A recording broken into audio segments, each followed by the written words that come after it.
जीवन भर जागने के लिए कहते रहे। यथार्थ में कहा है, तब जानो सोवत से जागे, विषय वासना मन से त्यागे। जितने समय तक हमारा मन दुर्व्यसन, वासनाओं और स्वार्थ में लिप्त रहता, उतना ही हम सो रहे। केवल ज्ञान की बातें रट लेना बहुत नहीं है। जिस तरीके से गधे पर अगर पोथियां लाद दी जाएं तो गधा ज्ञानी नहीं होता, इसी तरीके से मन रूपी गधे पर अगर तमाम पोथियों को रटा करके और इस पर लाद दी जाए तो निश्चित है मन ज्ञानी नहीं होगा। हम जीवन भर कपड़े बदलते रहते, स्थान बदलते रहते, लेकिन क्या मन को बदलना जानते हैं? जब तक हम मन को नहीं बदलेंगे तब तक निश्चित है हमारा जीवन जागृत नहीं हो सकता। क्योंकि मन की 3 स्थितियां होती हैं, कुमन, सुमन और अमन। जितना हमारा मन कुमन की स्थिति में रहता है उतना ही कुवासनाओं में लिप्त रहता है, और जिसे कलुषित मन कहते, गंदा मन कहते। यथार्थ में हमारे दुख और सुख का कारण हमारा मन ही है। जितना हमारा मन गंदा होगा, अपवित्र होगा, स्वार्थी होगा, लोलुप होगा, उतना ही हम अंदर से कुसंस्कारों का जखीरा इकट्ठा करके, और इस जन्म में तो दुखी होंगे ही होंगे, अगला जन्म भी हमारा दुख का कारण बन जाएगा। इसलिए सबसे बड़ी बात यह है कि क्या हम मन को भी बदलना जानते हैं? हम मन को कैसे बदलें? सबसे बड़ी बात यह है कि मन को बदलने के लिए हमें सबसे पहले अपना मन अहंकार रहित करना होगा। इस बात को बहुत गहराई से समझ लें। अहंकार रहित मन, क्योंकि मन में जितना अहंकार होगा उतना ही हमारे मन में हठी सठी स्वभाव होगा। हठी सठी स्वभाव किसे कहते हैं?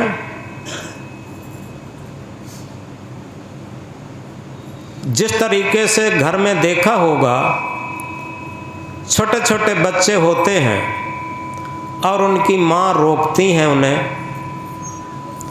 लेकिन इतना हठी सठी बच्चे हो जाते हैं वो रुकने का नाम नहीं लेते, मानते नहीं हैं और माता पिता को दुखी करते। ये सबका अपना अपना अनुभव है। बच्चे की तो बात समझ में आती है कि बच्चा जितना हठी सठी होता है उतना ही माता पिता को दुख देता। ऐसे ही मन भी जितना हठी सठी होता उतना ही हमारे जीवन को गंदा करता, जीवन को दुखी करता और कुसंस्कारों से भर देता। इसलिए सबसे बड़ी बात यह है, जितना भी सत्संग, भक्ति, तीर्थ व्रत, पूजा पाठ, ये सब केवल इसलिए हैं कि हम मन को निरहंकारी कैसे बनाएं। होता क्या है कि सुबह को हम जब जगते हैं तो एक तराजू हमारे हाथ में होती, थोड़ा गहराई से समझेंगे। तराजू हमारे हाथ में होती, वो कौन सी तराजू होती? हमारी हृदय रूपी तराजू। अगर हम मन के गुलामी की तरफ, कुमन की तरफ, कुसंस्कारों की तरफ उस तराजू को झुका देंगे तो कुसंस्कार बनना शुरू हो जाएंगे, और इससे क्या है, दुख बनना शुरू हो जाएगा, चिंता, टेंशन बनना शुरू हो जाएगी। आप देखते हैं पहले के अलावा आज भले ही आदमी के पास धन दौलत बड़ा है, लेकिन आदमी टेंशन में हो गया। हमने घरों में बच्चों को कहते देखा, मम्मी पापा से कहते हैं आज हम बहुत टेंशन में हैं। कोई धनी टेंशन में हो, कोई राजनेता टेंशन में हो, कोई अधिकारी टेंशन में हो तो समझा जा सकता है, लेकिन छोटे छोटे बच्चे जो फूल की समान खिले रहना चाहते हैं और बहुत टेंशन में हो जाएं, ये क्या कारण है? कि बचपन से ही मन के गुलाम होते चले जाते, अहंकारी मन होता चला जाता, मानते नहीं हैं। माता पिता बहुत हटकते हैं, बहुत वर्जते हैं, बहुत रोकते हैं, लेकिन वो मानते नहीं हैं। तो इसी तरीके से जितना जिसका मन हठी सठी अहंकारी होता चला जाता, उतना ही वो दुखी होता जाता। इस प्रकार हम इसके अपने मन को अगर कुसंस्कारों की तरफ झुकाते चले जाएंगे तो हमारा जीवन दुखों के संस्कार से भर जाएगा। यदि इसी मन को अच्छे विचारों की तरफ, अच्छे संस्कारों की तरफ, अच्छे कर्मों की तरफ इसे झुकाते चले जाएंगे तो इसमें क्या होगा? सेवा, त्याग, प्रेम जागृत होगा। जहाँ सेवा वहाँ त्याग है, जहाँ त्याग वहाँ प्रेम, निर्मल अंतःकरण जहाँ वहाँ शांति सुख चैन। हम शांति सुख चैन को कहाँ ढूंढते हैं? हम दुखी और अशांत होते हैं परिवार के साथ, और सुख शांति कहाँ ढूंढते हैं? तीर्थों में, व्रतों में, भगवान के पास। हम दुखी होते हैं अपने विचारों के साथ, लेकिन शांत कहाँ खोजते हैं? पूजा पाठ में। हम दुखी होते हैं अपने मन के साथ, और सुख शांत कहाँ ढूंढते हैं? मन के अंदर। उल्टा है। एक संत महापुरुष से एक जिज्ञासु ने पूछा कि हम बहुत दुखी हैं और कोई शांति का उपाय बताइए। तो संत क्या कहते हैं? संत कहते हैं आप शांति को मत खोजिए, आप सुख को मत खोजिए, आप केवल जहां से अशांत हुए हैं उस कारण को खोजिए। और जब हम ये समझ लेते हैं अशांत कहां से हो रहे, तो निश्चित है शांत का समाधान भी मिल जाता। अशांत को शांत में स्थानांतरित करने का समाधान भी मिल जाता। और जब तक हमें ये पता नहीं है कि हम कहाँ से अशांत हुए, यदि हम परिवार से अशांत हैं तो हम अपने विचार सामंजस्य करना सीखें। यथार्थ में जिस परिवार में रहते हैं, जिस समाज में रहते हैं, जिस घर में रहते हैं, हमारे अंदर सबसे पहले त्याग भावना हो। और वो कब होगी? जब मेरे अंदर सेवा भाव होगा। जब सेवा भाव होगी, हमें लगेगा कि हम अपने से अधिक दूसरे को महत्व दें। तो खाने पीने से लेकर, देखने सुनने से लेकर, पहनने ओढ़ने से लेकर, प्रयोग करने की चीज़ों से लेकर, सब में हमें लगेगा कि वो हमसे अधिक सुखी रह ले। एक नियम होता है प्रकृति का, इसे लोग नज़रअंदाज करते हैं। जो स्वयं दूसरे का अधिकार अतिक्रमण करके, हड़प करके सुखी रहना चाहता है, निश्चित है वो 3 काल में कभी भी सुखी रह नहीं सकता, क्योंकि उसके अंदर त्याग भावना, सेवा भाव है ही नहीं। और जिसके अंदर ये लगता है कि वो सुखी हो, उसके सुखी रहने में हम सुखी हैं। ये उदाहरण माँ से समझ सकते हैं। बच्चा अगर दुखी है तो माँ पहले दुखी है, और बच्चा अगर सुखी है तो माँ पहले सुखी है। बच्चे का सुख माँ का सुख हो जाता।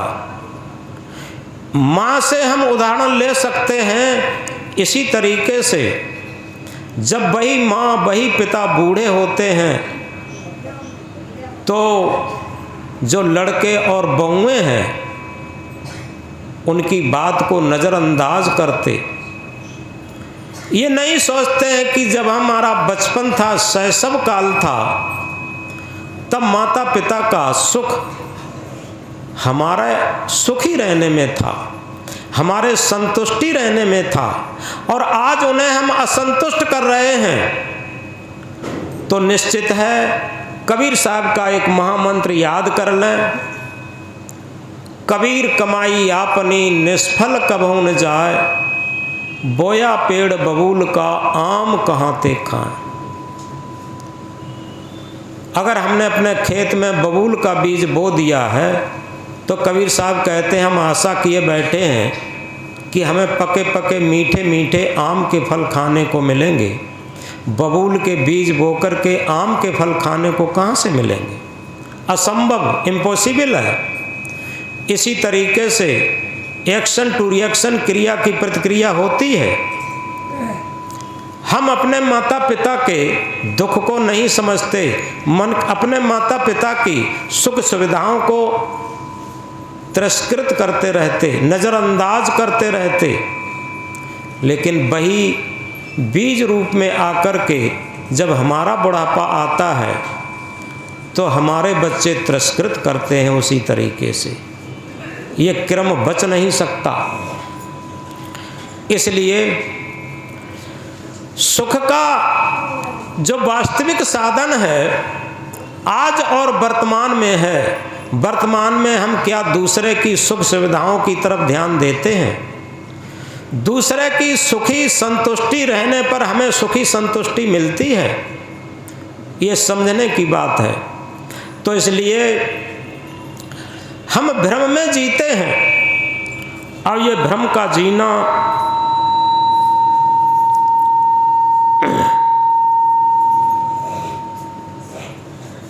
क्या भ्रम होता? ये कहा है आबो हवा कश्मीर नहीं साहब, है आबो हवा कश्मीर नहीं साहब, कलेजा ठंडा हो उसे कश्मीर कहते हैं। वे हरिओम वकील साहब हमारे पास भेज दिए।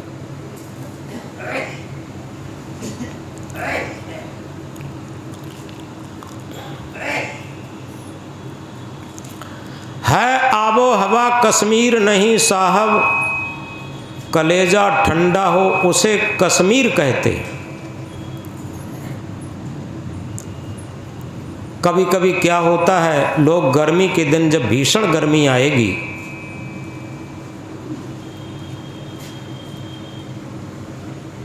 तो सुना एक काम, तुम बैठे या उनको कोई आदमी आने वालो है जैसे स्पेशली वो बात करेंगे, ताइस वहाँ बैठे।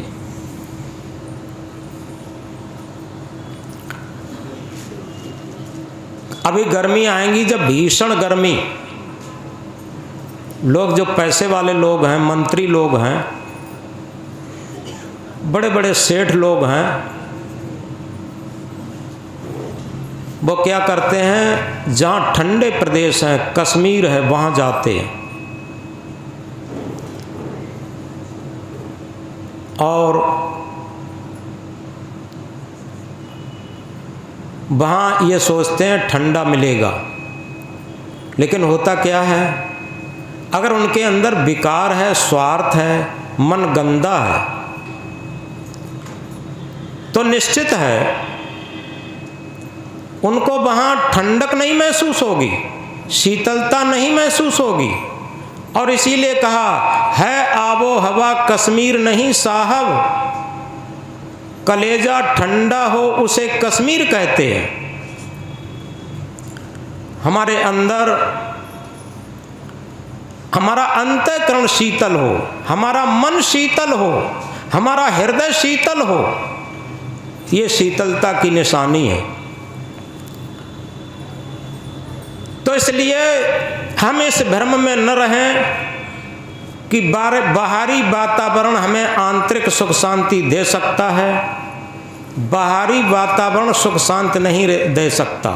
इसलिए संत सम्राट सदगुरु कबीर साहब क्या कहते हैं, मन के मारे बन गए, मन के मारे बन गए बनतज बस्ती माए, कहें कबीर क्या कीजिए यह मन ठहरे ना।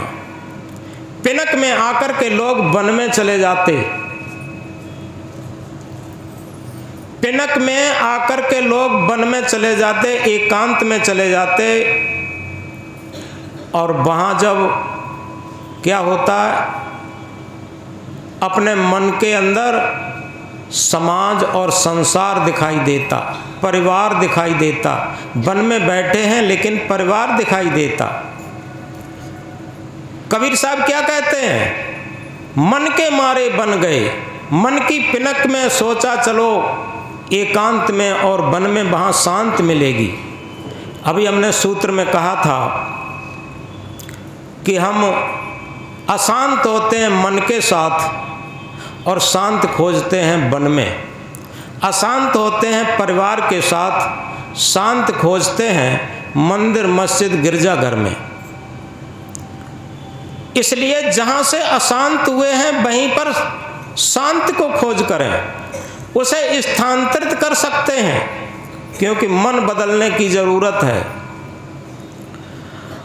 जब हमारा मन बदल जाता है तो निश्चित है, जब मन शीतल भया, जब हमारा मन शीतल हो जाता, शांत हो जाता, तो हमें दुख में भी सुख दिखाई देता। जिस तरीके से माँ बच्चे की सेवा में कितना दुख उठाती, लेकिन उस दुख में भी उसे सुख दिखाई देता। आप देखें, दुख में भी सुख दिखाई देने लगता। इसी प्रकार अगर हमारा मन शीतल है, हमारा मन शांत है, अगर हमारा मन निष्काम है, निस्वार्थ है, सेवा भाव में रहता है, तो निश्चित है कि हमें दुख में भी सुख दिखाई देगा। एक बात बहुत महत्वपूर्ण है, मोस्ट इम्पॉर्टेंट जिसे कह सकते हैं, एक गिलास है, थोड़ा गहराई से समझें, आधा पानी से भरा है, आधा खाली है। और अगर हम इतने सब लोगों को उस गिलास को ये कहें कि इस गिलास को देखो, क्या स्थिति है, इसका वर्णन करो। तो इसमें अधिक परसेंटेज लोग क्या कहेंगे, गिलास आधा खाली है। गिलास आधा खाली है, मन को टेढ़ा करेंगे। मैंने देखा है लोगों के अंदर नेगेटिव सोच ज़्यादा रहती। जब तक जिसके अंदर नेगेटिव सोच रहेगी, निश्चित है वो दुखों के साम्राज्य से कभी छूट नहीं सकता।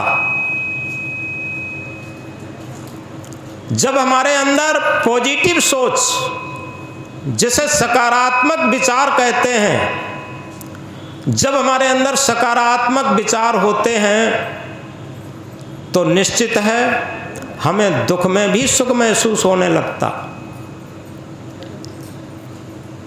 जैसे हमने अभी कहा था, एक गिलास आधा पानी से भरा है, आधा खाली है। थोड़ा गहराई से सभी लोग समझेंगे। अब इतने सभी लोग बैठे हैं, सब में अगर कहेंगे गिलास की स्थिति का वर्णन करें तो अधिकांश लोग यही कहेंगे कि आधा खाली है। और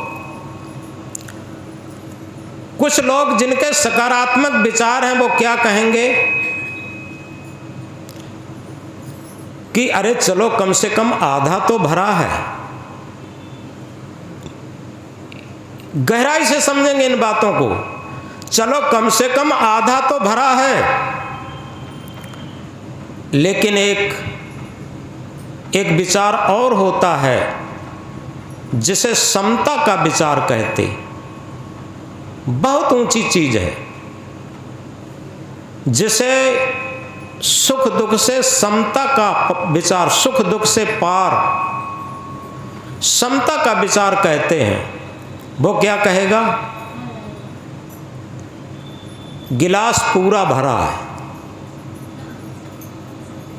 आप लोग ताज्जुब करते होंगे, जब आधा गिलास पानी से खाली है तो पूरा कैसे भर जाएगा।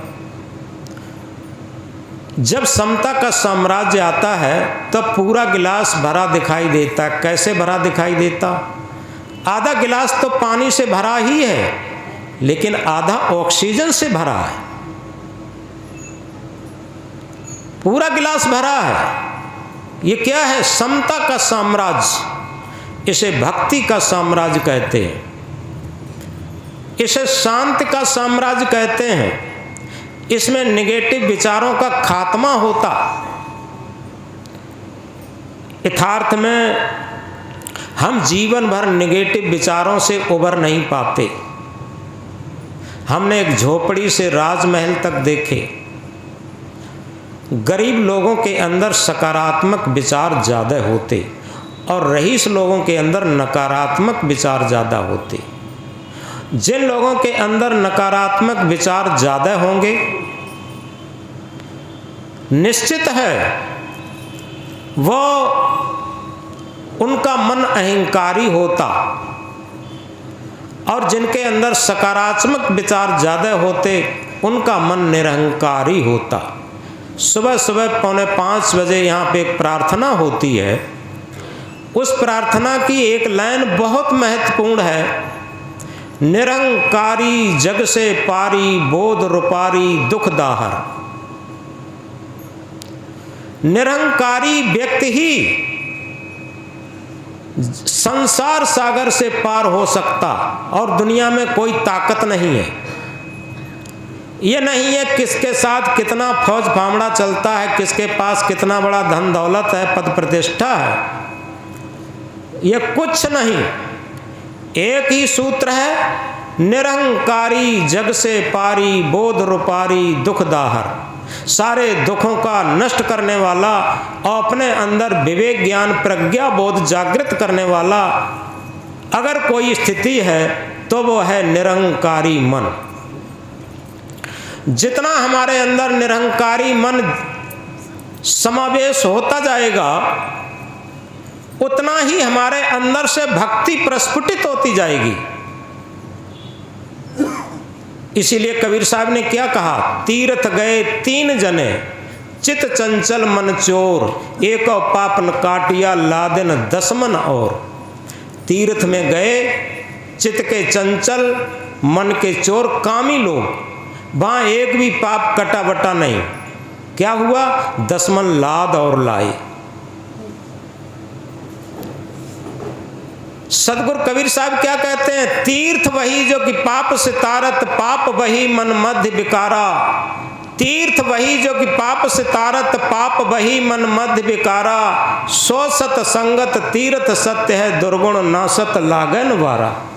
तीर्थ वही है जो कि पापों से तार दे, और पाप वही हैं जो मन के अंदर विकार है, मन के अंदर अहंकार है। और सो सतसंगत तीर्थ सत्य है, दुर्गुण नासत लागन वारा। इस मन के विकारों को, इस मन के पापों को, संस्कारों को, कुसंस्कारों को, नेगेटिव थिंकिंग को, नकारात्मक विचारों को खत्म करने के लिए एक ही सूत्र है। क्या है? निरंकारी मन हो जाना। दूसरा सूत्र है सो सतसंगत, यानी सत्संग से बड़ा कोई तीर्थ नहीं। तीर्थ वही जो कि पाप से तारत, पाप वही मन मध्य विकारा। सो सतसंगत तीर्थ सत्य है, दुर्गुण नासत लागन वारा। सत्संग एक ऐसा तीर्थ है जिसमें दुर्गुणों के नाश होते देर नहीं लगती। इसीलिए सदगुरु कहते हैं, जो तू आया जगत में तो ऐसा कर ले, कर साहिब की बंदगी झूठे भूखे को कछ दे। यथार्थ में अगर हम संसार में आए हैं तो कर साहिब की बंदगी, यानी सदगुरु के लिए वंदना करे, प्रार्थना करे। और वो कब होगी? जब अपने मन के नेगेटिव विचार हम निकाल देंगे। भूखे को कछ दे, सबसे बड़ी बात यह है, प्यासे को पानी और भूखे को भोजन। अगर मेरे अंदर ये भावना जग गई है तो निश्चित समझो प्रकृति आपके लिए सारी चीज़ों को उपस्थित कर देगी। किसी भी कठिन परिस्थिति में आप कहीं भी फंसे हो, ये प्रकृति का कारण कार्य की व्यवस्था है। आपने जो परमार्थ के संस्कार कमाए हैं, परहित के संस्कार कमाए हैं, उन संस्कारों के बल पर प्रकृति की तरफ से सारी परिस्थितियां धीरे धीरे अनुकूल होती चली जाएंगी। और इसीलिए देखो रामायण की चौपाई भी क्या कहती है? परहित सरिस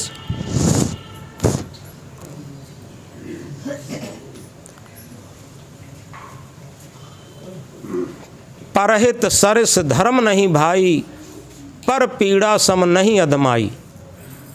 परहित के समान दुनिया में कोई धर्म नहीं, और पर पीड़ा के समान दुनिया में कोई अधर्म नहीं। क्या इस पर हम कभी विचार करते हैं कि हमारे अंदर परहित की भावना कितनी है? अगर हम परिवार में स्वर्ग उपस्थित करना चाहते हैं, अपने हृदय से भक्ति को प्रस्फुटित करना चाहते हैं, अपने अंदर ही आत्म परमात्मा का साक्षात्कार करना चाहते हैं, तो एक ही उपाय है कि हम परहित के समान दुनिया में कोई धर्म नहीं, हम परहित में अपना जीवन व्यतीत करना शुरू कर दें। कितनी सुंदर रामायण की चौपाई। दूसरी चौपाई क्या कहती है?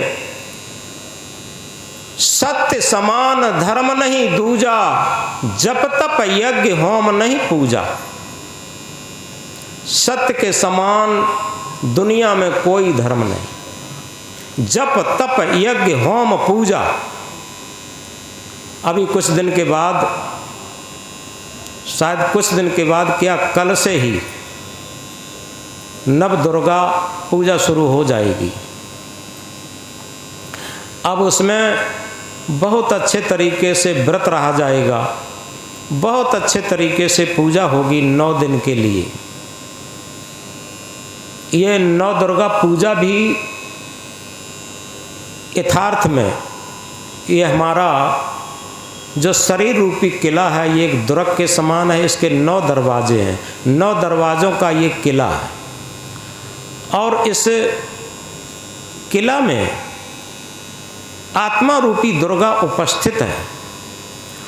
और जब हमें इन 9 दरवाज़ों का आँख कान नाक और ये सब इंद्रियां जानते हैं खुले रूप में, तो इन इंद्रियों के संयम द्वारा, और व्रत कहते हैं संयम को, संयम के द्वारा ये हमारी इंद्रियां सुबस होंगी तो हमारे अंदर दुर्गा शक्ति पैदा हो जाएगी। ये सच्चा व्रत है। तो इसलिए सत्य समान धर्म नहीं दूजा, जप तप यज्ञ होम नहीं पूजा। बताया कि हम तो उन्हें याद किया करते हैं जो परमार्थ में जिया करते हैं। हम तो उन्हें याद किया करते हैं जो परमार्थ में जिया करते हैं, जो अगरबत्ती की तरीके से सुलग कर भी सुगंधी दिया करते हैं। थोड़ा गौर से समझें। हम तो उन्हें याद करते हैं जो परमार्थ में जिया करते हैं, जो अगरबत्ती की तरीके से सुलग करके भी सुगंधी दिया करते हैं। तो इसलिए हम इन चीज़ों को बहुत गहराई से अपने अंदर उतारें।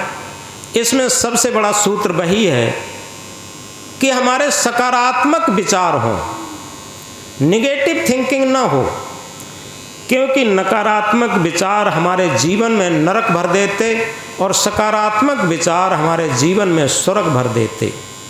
जो आदमी हरदम संदेह में रहता, यथार्थ में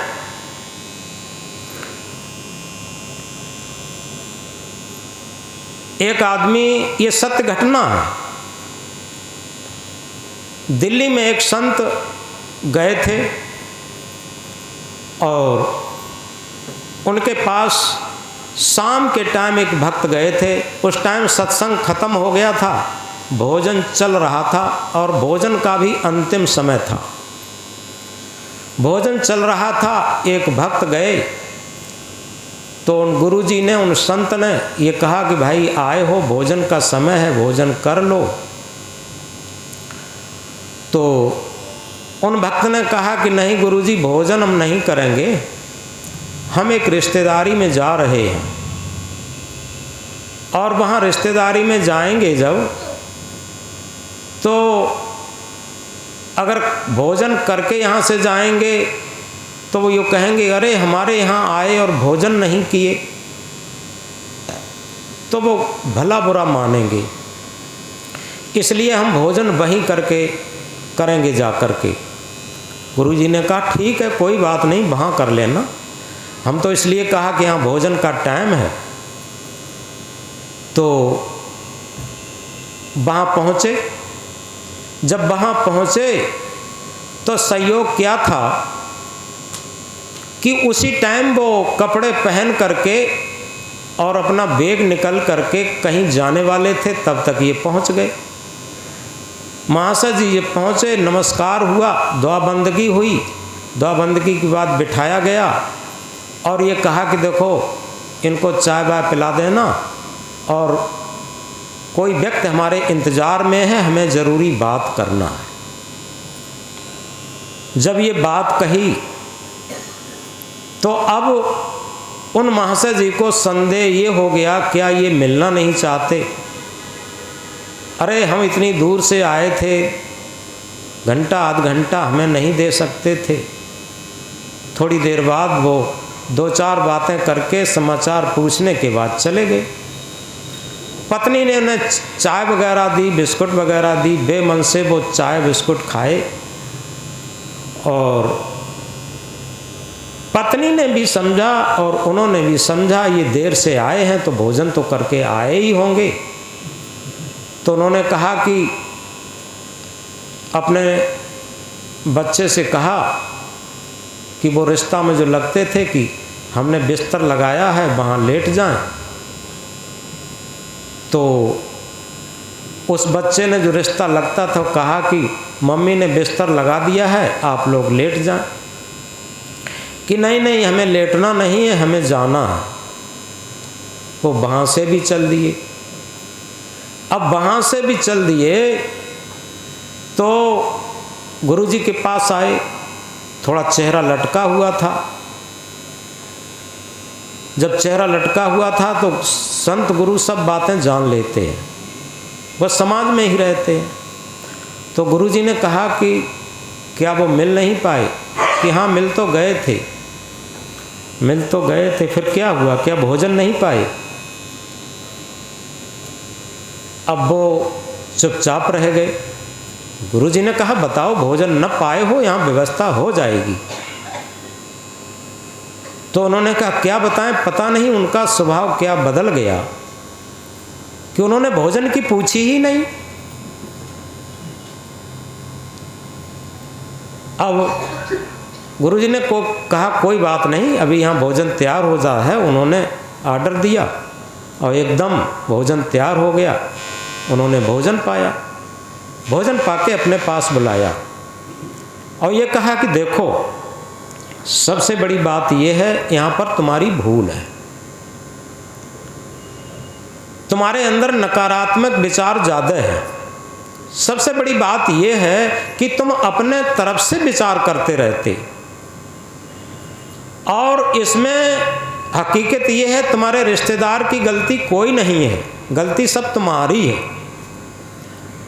कि सबसे पहले हमने भोजन की कहा था, तुम्हें भोजन कर लेना चाहिए था।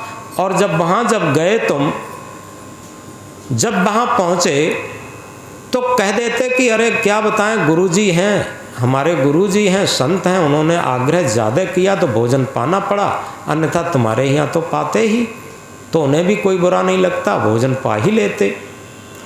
अब उसमें भी तुम्हारी नेगेटिव बुद्धि रही कि वो लोग बुरा मानेंगे, भोजन नहीं करेंगे। अब इसके बाद जब उनका कोई अर्जेंट काम था और किसी व्यक्ति से उन्हें अर्जेंट बात करनी थी और वहाँ से वो चले गए, अब तुम्हें लगा कि वो हमसे मिलना नहीं चाहते, हमारे पास घंटा आध घंटा बैठ नहीं सके। और तीसरी बात, चाय पिला दी, समय लेट हो गया था, उन्होंने समझा इतनी देर से आए हैं तो भोजन तो करके आए ही होंगे, चाय पिला दी। तो इसमें भी आपकी नेगेटिव बुद्धि है। अरे आपकी अगर आत्मीयता होती तो ये कह देते कि देखो ऐसा है, चाय बात तो पी ली, लेकिन अभी हमने भोजन नहीं किया है और भोजन भी करेंगे, बात खत्म हो गई। इसमें कौन सी बड़ी बात थी? तो जब गुरुजी ने समझाया तो समझ में आई, और ऐसे ही चाहे वो परिवार में हो, रिश्ता में हो, किसी में हो, ऐसे ही फर्क पड़ते रहते हैं, दरारें पड़ती रहती हैं, फूटने पड़ती रहती हैं, अपनी तरफ से संदेह करते करते। सदगुरु कबीर साहब ने क्या कहा? संशय सब जग खंडिया, संशय खंडन कोय, संशय खंडय सो जना जो शब्द विवेकी हो। यथार्थ में जो सच्चा गुरु का लाल होगा, सच्चा संत का लाल होगा, जो सच्चा भक्ति का लाल होगा, वो संशय नहीं करता। जो बात बताई गई है, जो बात कही गई है, वो से यथार्थ समझें। भले ही अगर वो दूसरा आदमी हमारे साथ कुछ कर रहा है तो वो जाने, उसका काम जाने, हम क्यों संदेह करें, हम क्यों संशय करें? ये गलत है। तो इस प्रकार हम कह रहे थे कि जितने हमारे अंदर सकारात्मक विचार होंगे, और इसीलिए कहा है कि उठता है विचार तो उठता है आदमी, और गिरता है विचार तो गिरता है आदमी।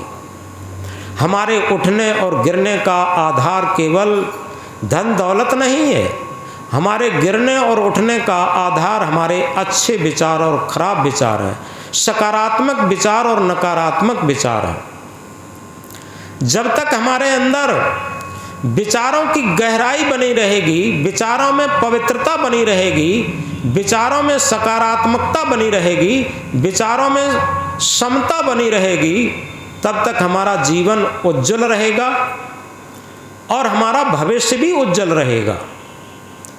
क्योंकि हम लोग वर्तमान की बात को नहीं समझते, हम वर्तमान को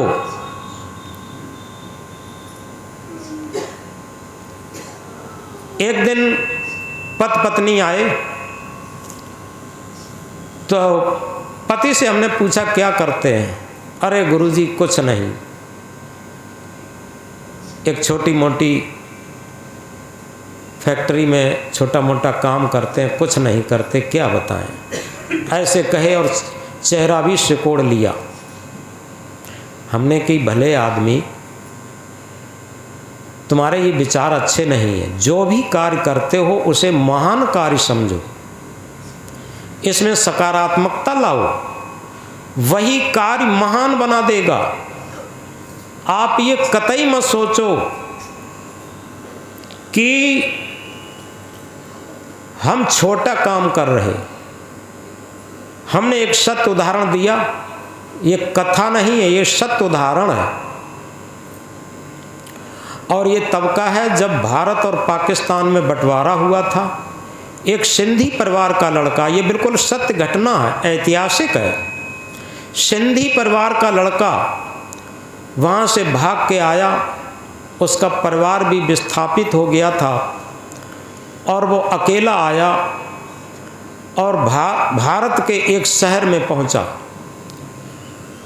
जब वहाँ पहुँचा, अब उन्हें सोचा कि हमें काम कैसे मिले। अब देखिए उसे पास भोजन के लिए भी पैसे नहीं हैं। अब उसने क्या काम किया, मेन मार्केट में 4-5 दुकानों के सामने वो किसी पात्र में नल से पानी ला करके और छिड़कता, एक झाड़ू लेकर के सफाई कर देता, पानी छिड़क देता।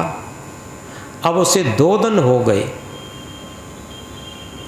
2 दिन हो गए।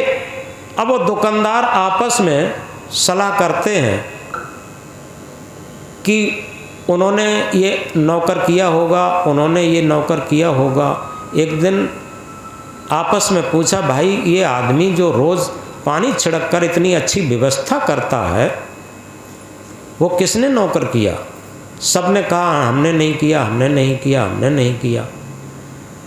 अब अगले दिन जब वो आने को हुआ, पानी छिड़कने को हुआ, तो एक दुकानदार ने बुलाया कि भैया यहाँ आओ, तुम्हें कौन पैसा देता है, तुम किसके कहे से यहाँ काम करते हो, सफाई करते हो, पानी छिड़कते हो? तो उसने सब अपनी सत्य कहानी बताई। उसने कहा कि हमने सोचा बैठे से बेगार भली, और हम सफाई करते हैं, हम सोचते हैं कोई दिन ऐसा होगा हमें कोई काम मिल जाएगा, हम मेहनत से काम करेंगे, हमारी जीविका चलेगी। तो जिस दुकानदार ने बुलाया था उसने कहा तुम मेरे यहाँ काम करोगे? कि हाँ बिल्कुल करेंगे। कितनी तनख्वाह लोगे? कि बाबूजी आप ही समझो, हमारी मेहनत के अनुसार जो देना चाहो दे देना, हम काम करेंगे। वो काम करना शुरू कर दिया। और एक ऐसी दुकान थी जो थोक का सामान वहाँ से जाता था, तो वो काम करना शुरू कर दिया। बड़ी मेहनत से और बड़ी ईमानदारी से काम किया। फिर उस सेठ ने उसे अपने पुत्र की तरीके से रख लिया और धीरे धीरे कारोबार और बढ़ा दिया। क्या होता है, जब उसके नाम से एक दुकान अलग खुल गई तो उसने इतनी मेहनत की, इतना विश्वास जीता, उस शहर का सबसे ज़्यादा पैसे वाला वो व्यक्ति बन गया। और उसने धीरे धीरे एक निःशुल्क औषधालय खुलवाया, उसमें गरीबों के लिए इलाज मिलना शुरू हो गया।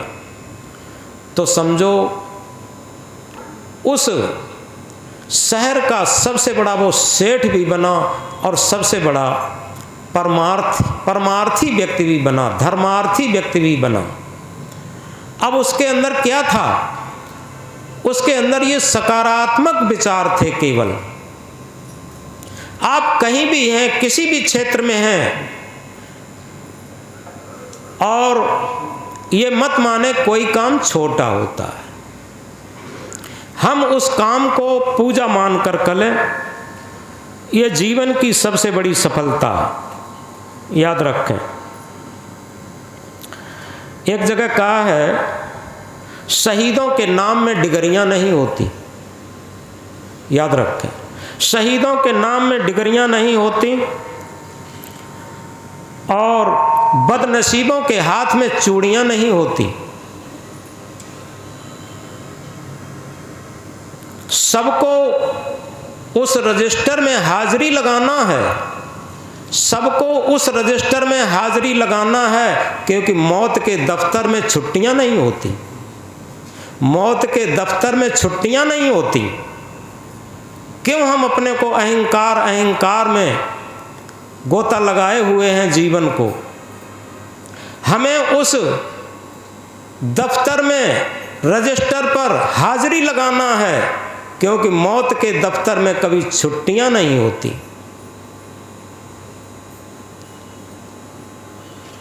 तो इसलिए हम अपने जीवन को अगर जीवन बनाना चाहते हैं और अपने जीवन को जागृत करना चाहते हैं, तो एक ही उपाय है जो अभी हमने कहा था कि तब जानो सोवत से जागे, विषय वासना मन से त्यागे। बड़ी सरल बातें सब जानते हैं। क्या कहते हैं? आदत बुरी सुधार लो बस हो गया भजन, मन को जरा मार लो बस हो गया भजन। कितना सरल है कहना। यहाँ पर कोई भी बच्चा भी बैठा होगा, इतनी बात वो भी जानता होगा। 4 वेद 6 शास्त्र 18 पुराण 9 व्याकरण 10 उपनिषद, गीता रामायण भागवत और बीजक, ये सबका सार है। क्या? आदत बुरी सुधार लो बस हो गया भजन। क्या सुबह बिस्तर पर बैठ करके अपनी आदतों को सुधारने का काम करते हैं हम? यदि आदतों को सुधारने का काम करते हैं तो निश्चित है हमारा निरंतर भजन चल रहा है और आदतों में कोई परिवर्तन नहीं हुआ। हम तीर्थ व्रत पूजा पाठ सब कुछ करते हैं तो कुछ नहीं हुआ। एक छोटी बात कहा करते हैं कभी कभी, पुराना जमाना था जब कुआं बनाए जाते थे, तो एक भक्त ने कुआं बनाया। उसने ऐसी जगह पर कुआं बनाया जहां चौराहा था, रास्तागीर खूब पानी पिए और खेत में भी काम आए। जब कुआं बनकर के तैयार हुआ तो वो गुरुजी के पास गया। गुरुजी के पास गया और ये कहा कि गुरुजी, कुआं का उद्घाटन हो जाता तो जनता के पीने के काम में आ जाता। गुरुजी ने कहा ठीक है, कल हम आ जाएंगे। अगरबत्ती लिए चलना, कुछ कपूर लिए चलना, कुछ प्रसाद लिए चलना, और वहाँ प्रसाद बच्चों में बट जाएगा, पानी पीना शुरू हो जाएगा। पहले छोटे छोटे बच्चों को पिला दिया जाएगा, इसके बाद राहगीरों को पिला दिया जाएगा, पानी शुरू हो जाएगा। वो आदमी गया, शाम को खेत पर घूमने गया, फिर वहाँ कुएं पर गया। कुएं की मन पर खड़े होकर देखता है तो क्या हुआ, उसमें एक कुत्ता गिर पड़ा। अब वो जैसे ही सवेरा हुआ, सवेरे को भाग करके गया, गुरुजी के पास पहुंचा। गुरुजी, उद्घाटन कैंसिल कर दो। गुरुजी ने कहा क्यों? कि कुएं में कुत्ता गिर गया। तो उन्होंने कहा उद्घाटन क्यों कैंसिल कर दोगे? कुत्ता जितने दिनों तक पड़ा रहेगा सड़ेगा। अरे कुत्ता निकालना है, कुत्ता निकाल दो, पानी निकाल दो, पानी साफ हो जाएगा। थोड़ा उसमें सेंट डाल देना, अगरबत्ती सुलगा देना, कुछ गंगा जल डाल देना और पानी पीने के लायक हो जाएगा। पानी पीना शुरू हो जाएगा, उद्घाटन हो जाएगा। वो व्यक्ति जाता है बाजार से, उसने खूब सेंट खरीदा, अगरबत्ती कपूर सब कुछ खरीदा, गंगा जल खरीदा, सब कुछ खरीदा। गुरुजी ने टाइम दे दिया था और उसने खूब सेंट डाला, खूब अगरबत्ती सुलगाई और खूब कपूर जलाया। इधर उधर सुगंधी ही सुगंधी चारों तरफ कर दी। बाद में जैसे ही गुरुजी आए, बस गंगा जल भी उसी में डाल दिया। गुरुजी जैसे ही आए, मन पर कुएं के किनारे पर पैर रख कर के और अंदर झांके तो कुत्ता पड़ा था। गुरुजी ने कहा तुमने कुत्ता नहीं निकाला?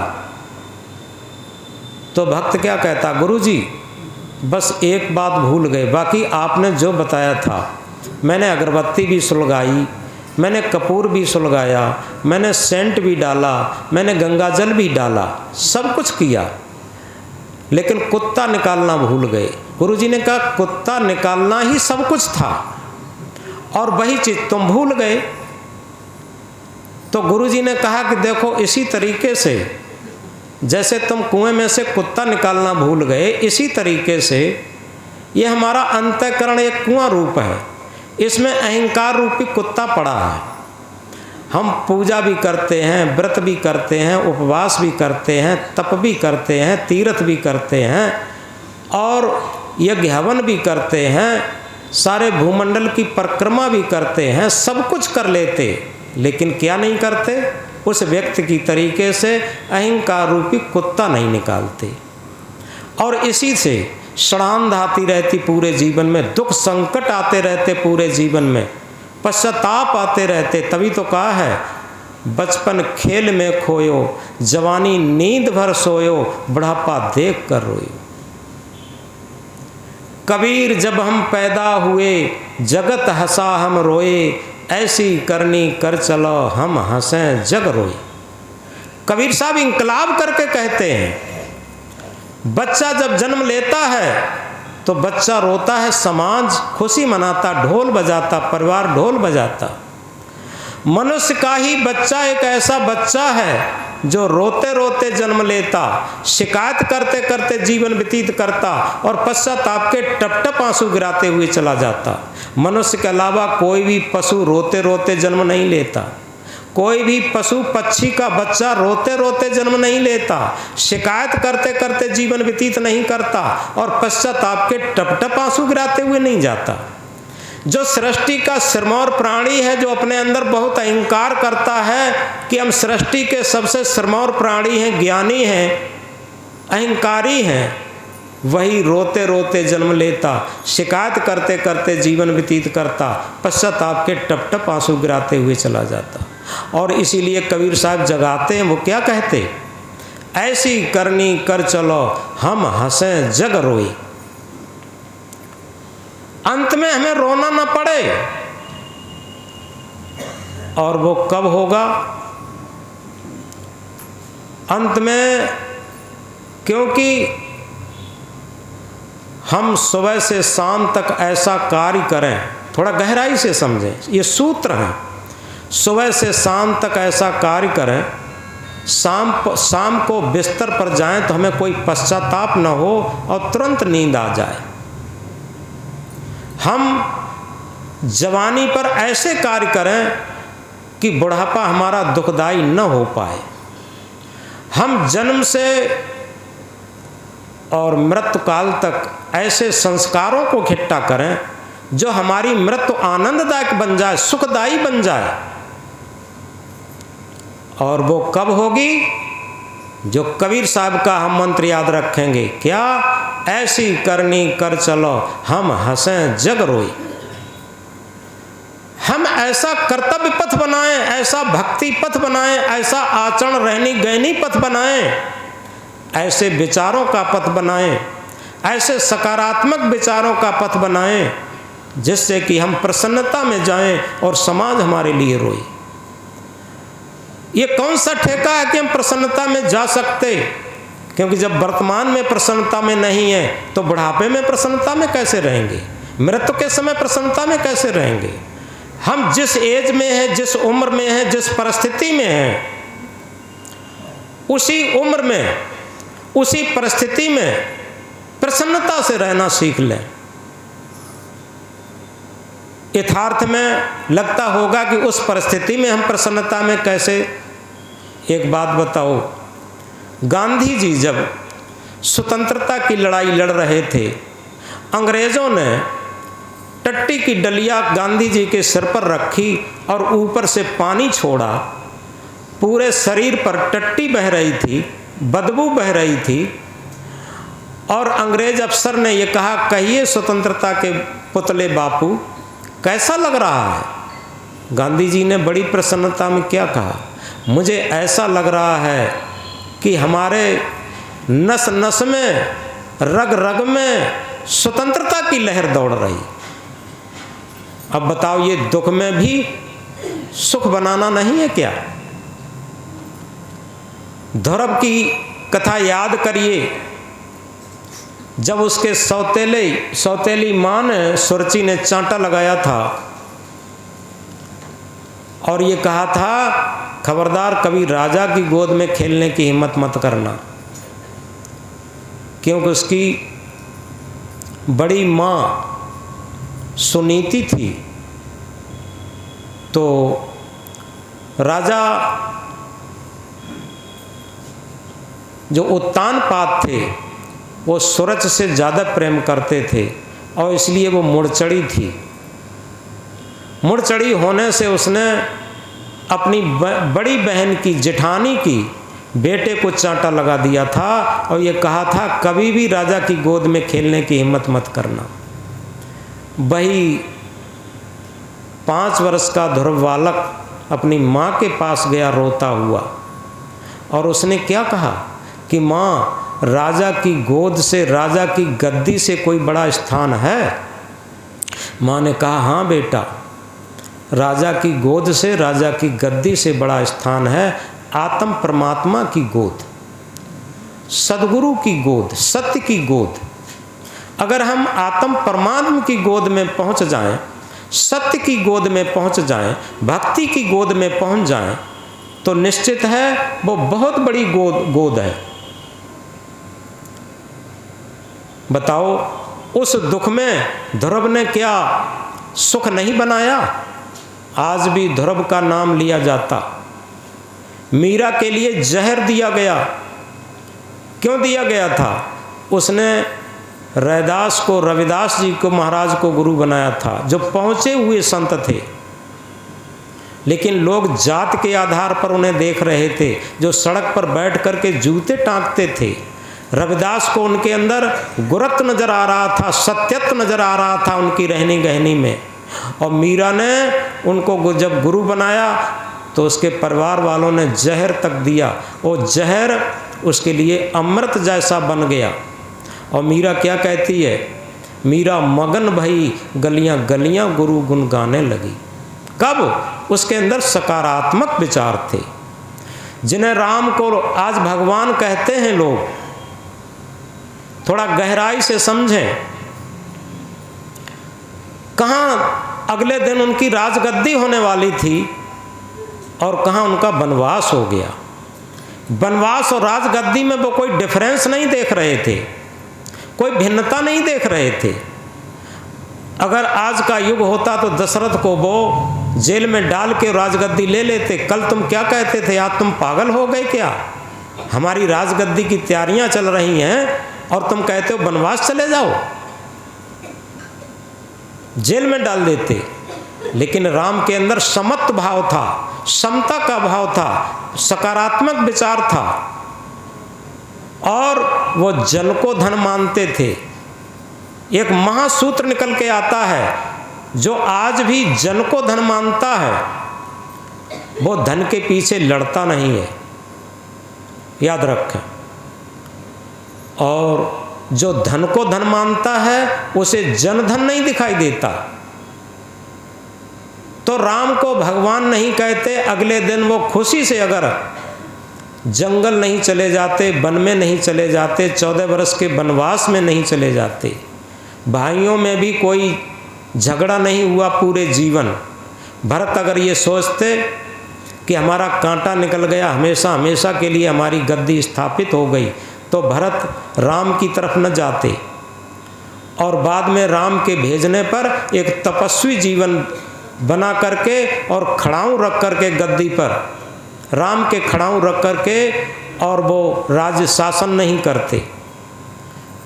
तो राम ने जन को धन माना। आज भी जिन परिवारों में जन को धन मानते हैं, भले ही चटनी से रोटी खा लेंगे लेकिन लड़ेंगे भिड़ेंगे नहीं, याद रखें।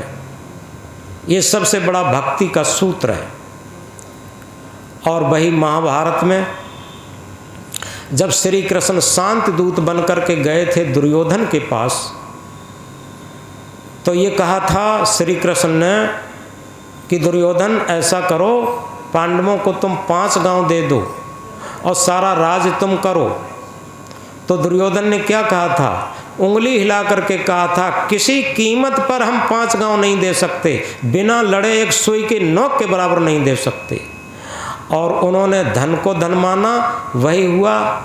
कौरव भी मारे गए और पांडवों के जो साथी थे वो भी मारे गए, और इतना रक्तपात हुआ, इतना बड़ा महाभारत कभी नहीं हुआ।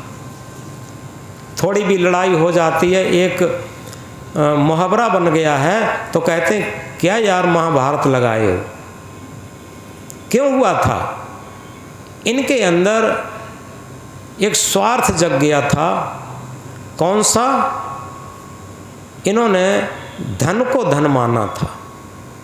अगर जन को धन मानते तो झगड़ा न होता, कम ज़्यादा करके बंटवारा हो जाता, कोई मतलब नहीं था। तो इस तरीके से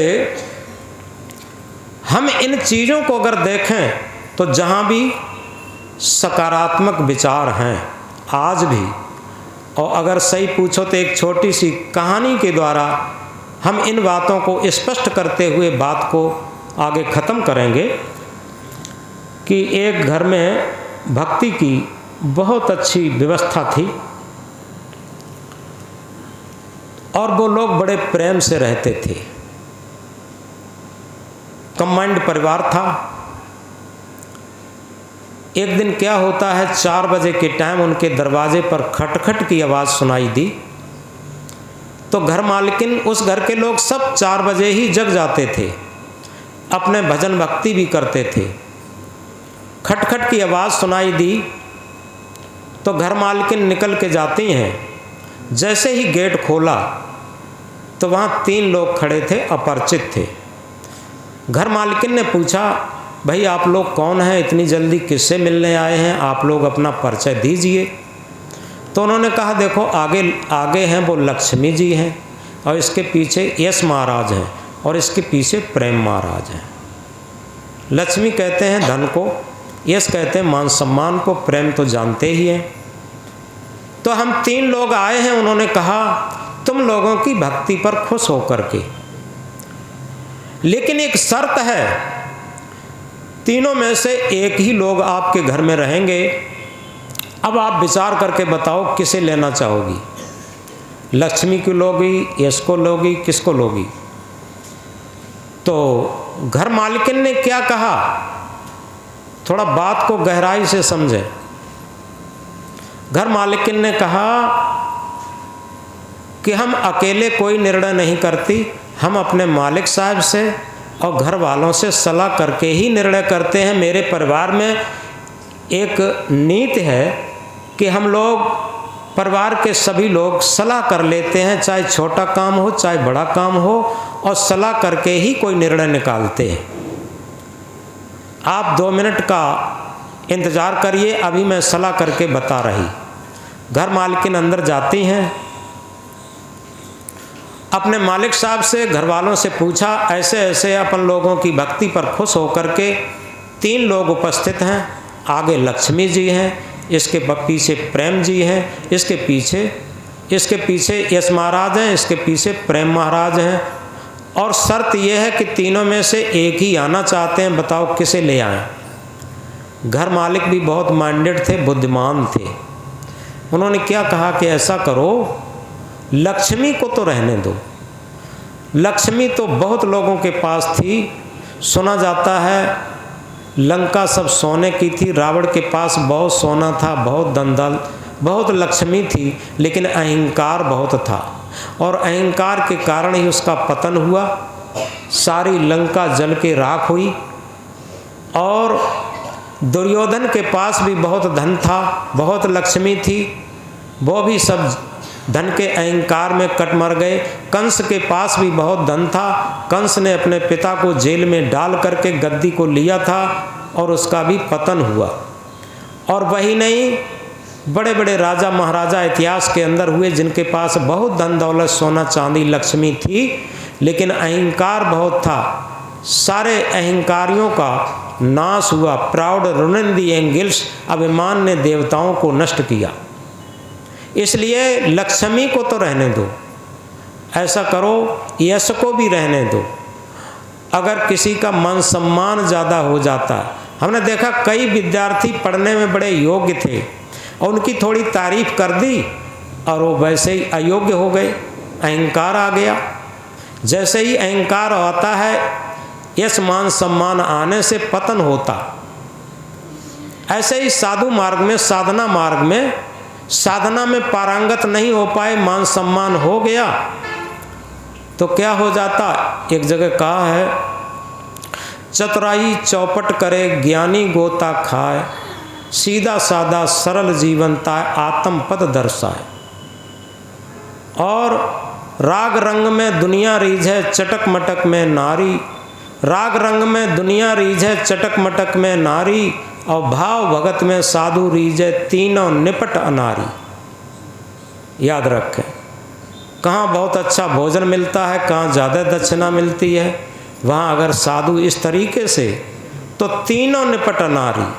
चाहे वो संसारी हो, चाहे विरागी हो, कोई भी हो, अगर उसका मन लोलुप नहीं है, संतुलित है, आत्मा के तल पर है, तो वहीं पर पहुँचे। उस व्यक्ति ने ये कहा कि लक्ष्मी को तो रहने दो और यश को भी रहने दो,